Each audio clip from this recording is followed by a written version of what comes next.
Hey guys, it's me, Taco G, and today I'm going to be sharing some of my card ideas. Specifically, I'll be sharing ideas I might have submitted for the Stormbound Weekly Card Competition, if I hadn't been hosting it. I'm super happy to be bringing back the SWCC for a third season, which, if you weren't already aware, I'm going to shamelessly plug it now. The Stormbound Weekly Card Competition challenges the community to create a card to fit a weekly theme. The top 3 cards each week receive 25 rubies, and an extra 25 to the winner, which totals to 100 rubies given out each week. If you want to participate, you can check out the SWCC channel in the contest section of the Discord. But because I was hosting this competition, I couldn't submit cards, and I couldn't share my ideas publicly until after the week was over. Otherwise, if someone had the same or similar idea as me, they wouldn't be able to submit it. But now that Season 2 is over and I have some time on my hands, I wanted to try making a card for all 40 weeks and share my thoughts on the themes, the cards you all submitted, and maybe talk about my future plans. I've already gone on long enough at this point, and I promise future videos will be shorter, but without further ado, let's go straight into week 1. Hunt. Hunt was one of the looser themes, meaning it's more up to interpretation than most. When I was thinking of Hunt, I was thinking of cards like Ubas that deal with unit types. I wasn't the only one who had that idea. Oscar Todam's Faces of Nature also dealt with unit types, being a 3-mana raven spawning 4 units of random unit types. Obviously this pairs well with Ubas, but loses to a card like Hunter's Vengeance. Taking a look at a few of the other cards from the week, Most Dangerous Game and the winner, Catch a Trail, there's some interesting ideas. Most Dangerous Game spawns a unit for the enemy and seemingly has no positive effect. What I liked about it was that it gave you a target, and so if you have a card that is, say, an Elder that needs a small unit for it to proc, or have something with an attacking effect that you really want to trigger, you can create a unit, a target, for that ability. Catch a Trail, the winning card from Frozen Earth, sets an enemy unit to be hunted, and so it's prioritized by attacking units. It also draws a card, which is a small feature but is pretty useful. It makes it so that the card is something you can just cycle, play when you don't really have much else to do. What I like about it is how it keeps it simple while also doing something very unique. The unit you target with Catch a Trail will be hunted. Therefore, you can ignore normal attack patterns to attack that unit instead. If there's an enemy unit on your baseline, but they're covering it up with something else, you want to attack the unit in the corner, not the one in front of it. So, you can use Catch a Trail to hunt that unit, and then whatever you play next to it will always attack it. It's a very interesting card that really works well with the way that units move in the game, and that's probably why it ended up winning.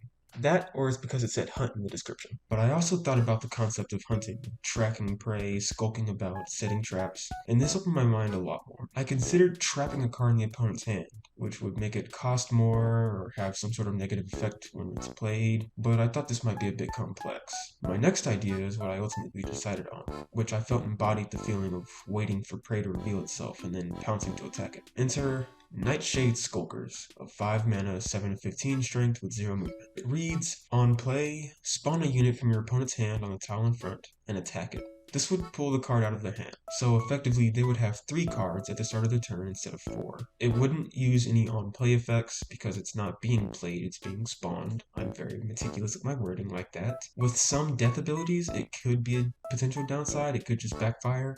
If you pull a Shady Ghoul from a rush player's hands, you could just give them some extra frontline, and that might suck. But I think in most cases, especially for winter decks, where you can really stall out and just plan to outvalue the opponent, you can pull a good card from their hand, or just any card really, limiting their options for the next turn. I think best case scenario is pulling a card like Ubas or Siren right before your opponent can kill you with it, which could buy you some extra time so that you can win the game. I'm pretty proud of this card. I thought it was a pretty interesting idea.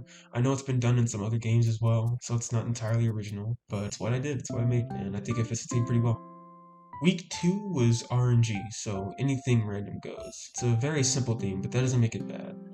There wasn't really a restriction on how random the card needed to be to qualify. I think anything with the word random in it got an automatic pass. The problem is that it's so open-ended that it can be difficult to think of something. Looking at other submissions, you'll see a few with kind of Tigor-like abilities where it has multiple effects that it chooses from, including the winning card, Siamese the Alchemist from Hoda Diaz. Hoda and his brother Blastoise have been known to win many weeks in the first season with great cards that included their awesome artwork. I'm glad they both decided to come back for a few weeks at the start of Season 2. They even helped me out with the art match theme later on, but we'll get to that when we get to that. I considered making a card with one of these Tigor-like abilities, but I decided to go with something a bit more traditional. Enter Pathfinders, a 4-mana 4/8 strength ironclad construct with 1 movement that reads, at the start of your turn, teleport to a random tile in this row.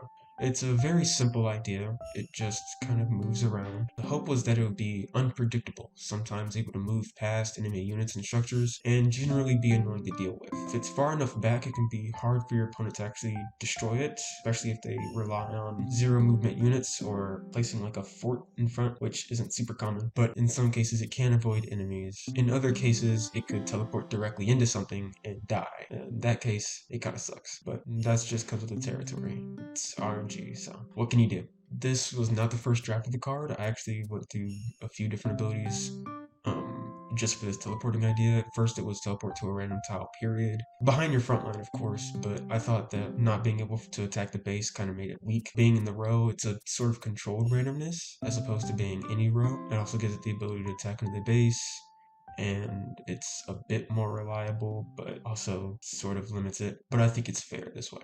Week 3 was aggressive structures. I was quite a fan of this theme. Most of the structures right now are based around the simple strategy of place it in the back and wait for it to do its thing. I wanted to see a structure break that mold. My first idea was very similar to Frozen Earth submission, Pale Sedge Fields.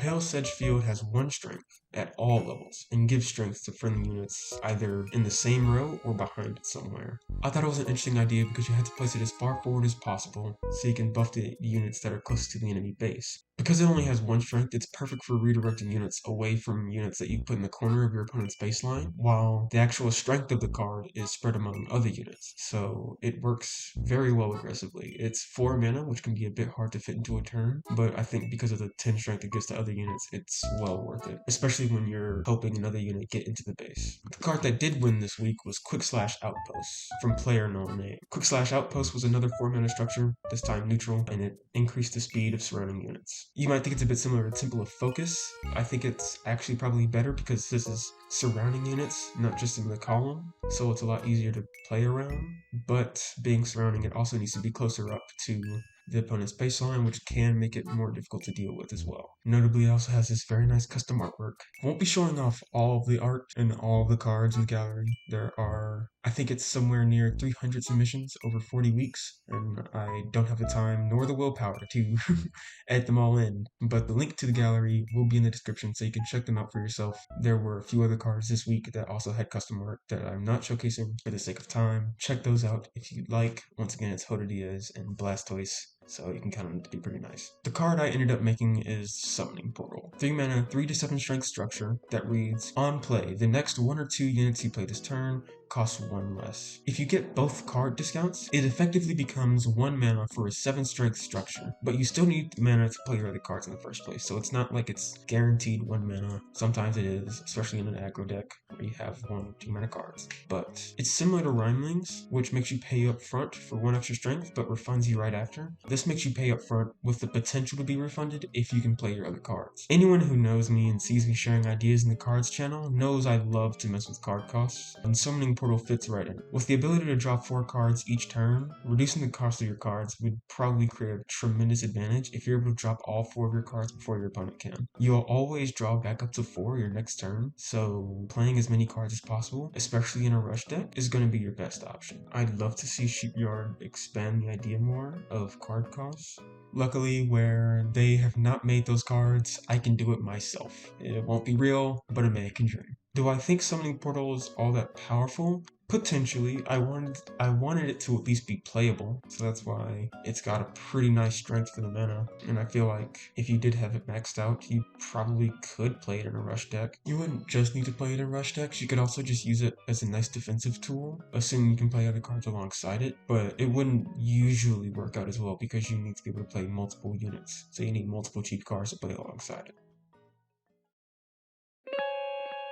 That's gonna wrap it up for this video. I've been wanting to make something like this for a long time, like I said at the start, and I'm hoping to make this a at least like weekly thing. I wanted to do more cards, but it was taking so long to produce everything. The recording, editing, writing, it took a lot longer than I expected. I was hoping to do 7 a week, and I might still be able to do that, but I'd have to space it out over a longer period of time. I recorded this all in one day, over a couple of hours, and I'm just a bit tired, but you can count on me coming back in the future. Check out the gallery of all the cards. The link is in the description. There's 40 weeks of cards worth that you can go through, either for inspiration or just to see what people did week by week. If you haven't already checked it out, please check out the Stormbound Discord for the SWCC channel. The Stormbound Weekly Card Competition will be starting very soon, if it hasn't already by the time this video goes up. All the information you need to participate is either on the Discord or in the contest page on Stormbound Kitty. You can find it under the community tab, and it's weekly card contest. Thank you once again for watching, and I'll see you soon.